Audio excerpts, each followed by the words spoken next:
Good morning, आप देख रहे हैं मनी मॉर्निंग। मैं हूं मीनू शर्मा। स्वागत है आपका पर्सनल फाइनेंस खबरों के इस खास बुलेटिन में, जहां हम लेकर आते हैं आपके लिए आपकी जेब और जिंदगी से जुड़ी खास खबरें। तो चलिए फटाफट शुरू करते हैं आज का खबरों का सफर। मुंबई के बाद दिल्ली में भी सस्ती हुई सीएनजी और पीएनजी। राष्ट्रीय राजधानी में 6 रुपए प्रति किलोग्राम सस्ती हुई सीएनजी। पीएनजी के दाम में आई 5 रुपए प्रति यूनिट की कमी। पिछले 2 सालों में सीएनजी और पीएनजी के दामों में हुई थी 80% तक बढ़ोतरी। 2 साल में पहली बार घटे सीएनजी और पीएनजी के दाम। दिल्ली, नोएडा, ग्रेटर नोएडा और गाजियाबाद की तुलना में सबसे सस्ती पीएनजी मिलेगी गुरुग्राम में। दिल्ली से 5 रुपए प्रति किलोग्राम महंगी मिलेगी सीएनजी नोएडा में। नई पेंशन योजना यानी एनपीएस को और ज्यादा आकर्षक बनाने की सरकार कर रही है कोशिश। वित्त मंत्रालय ने न्यू पेंशन स्कीम की समीक्षा के लिए गठित किया 4 सदस्यीय पैनल के अध्यक्ष होंगे वित्त सचिव टीवी सोमनाथन। सरकार कुछ बदलाव कर एनपीएस को बनाना चाहती है कर्मचारियों के लिए और ज्यादा फायदेमंद। सरकार के इस कदम का मकसद पुरानी पेंशन व्यवस्था की मांग को कम करना भी है। भारतीय स्टेट बैंक ग्राहकों के लिए नए तरह के करंट और सेविंग अकाउंट शुरू करने की योजना बना रहे हैं। नए तरह के बचत खाते का नाम परिवार सेविंग अकाउंट होगा। परिवार सेविंग अकाउंट में एक परिवार के सभी सदस्यों को किया जाएगा शामिल।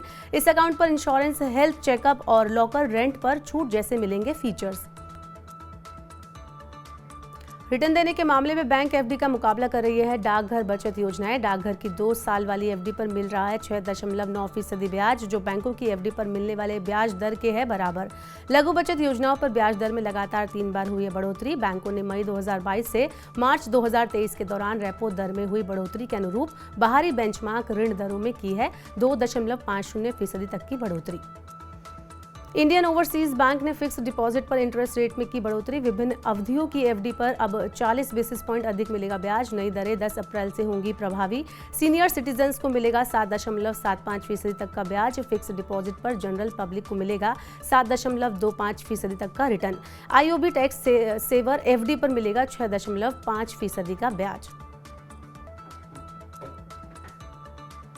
फिलहाल नहीं बढ़ेंगे दूध के दाम। अमूल की नहीं है दूध के दाम बढ़ाने की योजना। जीसीएमएमएफ के एमडी जयंत मेहता ने फिलहाल कीमत बढ़ाने की योजना से किया इनकार। अप्रैल की शुरुआत में ही अमूल ने गुजरात में 2 रुपए लीटर बढ़ाए हैं दाम। इससे पहले फरवरी में अन्य राज्यों में हुई थी मूल्य वृद्धि। वित्त वर्ष 2023-24 में अमूल का राजस्व 20% बढ़कर 66,000 करोड़ रुपए होने का अनुमान।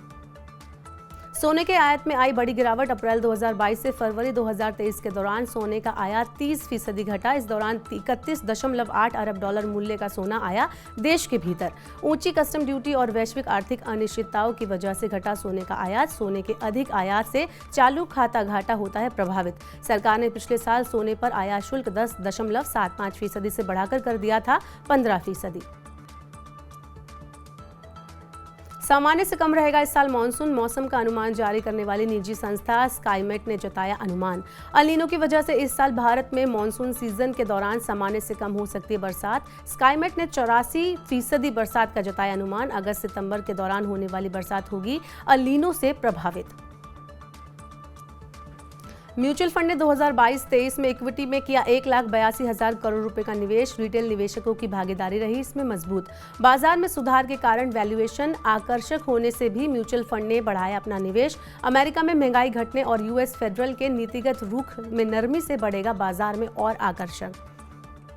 बिहार सरकार ने की महंगाई भत्ते में इजाफा करने की घोषणा। सरकारी कर्मचारियों के वेतन में होगी बढ़ोतरी। मुख्यमंत्री नीतीश कुमार ने की महंगाई भत्ता 4% बढ़ाने का ऐलान। कुल महंगाई भत्ता बढ़कर हुआ 42%। बिहार के कर्मचारी लंबे समय से महंगाई भत्ता बढ़ाने की कर रहे थे मांग।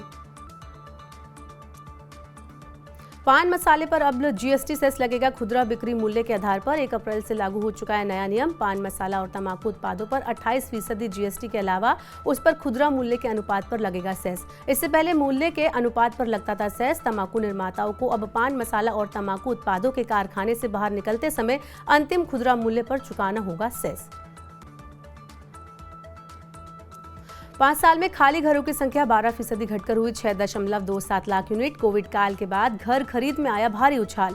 7 प्रमुख शहरों में बिल्डरों के पास अनसोल्ड घरों की संख्या पिछले 5 साल में 12% घटी। खाली पड़े मकानों का आंकड़ा 31 मार्च 2018 में 7,13,400 इकाई था। इस साल जनवरी मार्च में यह आंकड़ा 12% गिरकर रह गया 6,26,750 इकाई। बेमौसम बारिश और ऊंची ब्याज दर से वाहन उद्योग की वृद्धि पर पड़ सकता है असर। नए उत्सर्जन नियमों के कारण से बढ़ रही है वाहनों की लागत। बेमौसम बारिश और कमजोर मानसून के ग्रामीण मांग हो रही है प्रभावित। फाडा के अनुसार वाहन उद्योग की वृद्धि में आने वाली है बड़ी गिरावट। वित्त वर्ष 2022-23 में खुदरा बिक्री में हुई है double digit growth. Maruti Ciaz के बड़े दाम। कंपनी ने लग्जरी सेडान कार सियाज की एक शोरूम कीमत 11,000 रुपए बढ़ाई। Ciaz smart hybrid sigma 1.5 litre AMT की एक शोरूम कीमत होगी अब 9,30,000 रुपए। मारुति ने XL6 की कीमत भी 15,000 रुपए बढ़ाई। कंपनी ने इसके CNG वेरिएंट को भी किया महंगा। तो मनी मॉर्निंग के बुलेटिन में आपसे विदा लेने से पहले देते हैं आपको एक जरूरी जानकारी। अगर आपके मन में हेल्थ इंश्योरेंस को लेकर कोई भी सवाल है तो आप आज दोपहर 2 बजे हमारे खास कार्यक्रम हेलो मनी 9 मेरा सवाल है में हमसे पूछ सकते हैं। हमारी एक्सपर्ट निशा सांघवी देंगी आपके हेल्थ इंश्योरेंस से जुड़े सवालों का जवाब। आपको सवाल पूछने के लिए क्या करना है, स्क्रीन पर आप देख सकते हैं नंबर्स आपको दिए गए हैं, जिसमें 9311211874 पर आपको व्हाट्सएप करना है अपना सवाल, अपना नाम, अपने शहर का नाम, पूरा सवाल आप डिटेल में हमें भेजें ताकि हम आपके सवालों का दे सकें जवाब।